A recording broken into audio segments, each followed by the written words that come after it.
Belum pernah melihat bertahan hidup di padang gurun yang begitu menyenangkan. Lobster Boston besar dengan telur udang. Ikan kerapu segar dan lezat. Daging kelapa manis dipadukan dengan kepiting. Dan sedikit palem nibung yang kaya akan karbohidrat. Dan anggur laut yang berharga.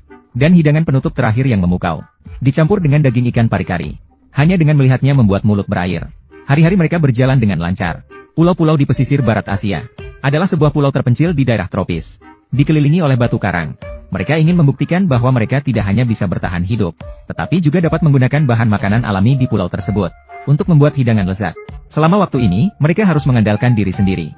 Kunci utama bertahan hidup di pulau adalah sumber air tawar. Jadi hal pertama yang harus dilakukan adalah mencari air tawar. Tanpa peta dan kompas, sekarang hanya bisa mengandalkan pengalaman bertahan hidup pemburu. Mereka berangkat menuju hutan. Dengan cepat mereka menemukan sebuah danau rawa. Itu seperti kolam air besar kuno. Dan ada buaya di sini. Pemburu baru saja menemukannya. Sepertinya ada kehidupan lain di pulau ini. Kemungkinan besar ini adalah buaya muara. Buaya muara bisa tumbuh hingga 6 meter. Mereka sangat mahir dalam serangan mendadak.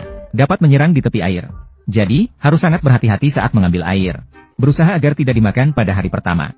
Mereka pikir masalah sumber air akan segera teratasi. Tidak terduga bahwa di sini semuanya air laut.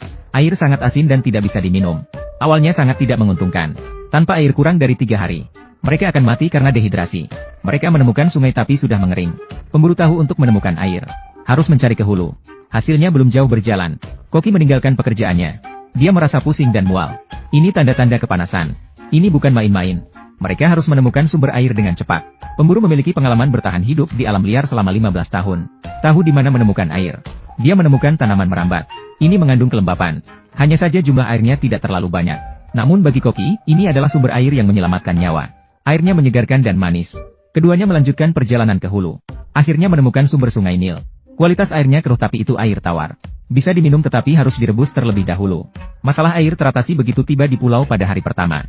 Itu adalah awal yang sangat bagus. Sambil menunggu air mendidih, mereka perlu membangun tenda sebelum gelap. Cahaya segera memudar. Mereka harus mencari makanan pertama dalam beberapa hari ini. Pemburu menemukan kepiting di pantai. Berencana menggunakan itu sebagai umpan untuk memancing. Akhirnya kedua orang itu tidak mendapat hasil apapun. Pada hari pertama, mereka hanya bisa mengandalkan keterampilan pasif kelaparan. Pada hari kedua, mereka melewati malam yang tak terlupakan.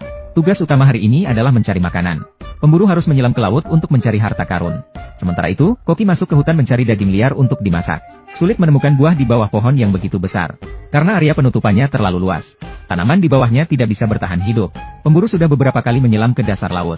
Tidak menemukan makhluk hidup apapun. Keadaan mulai memburuk. Dan Koki juga mengernyitkan keningnya. Karena tidak mendapat apa-apa. Satu orang mencari di bawah air selama beberapa jam. Mereka tidak menemukan apapun. Sekarang mereka sudah merasa lapar. Koki menemukan kelapa segar. Tidak ada pohon kelapa.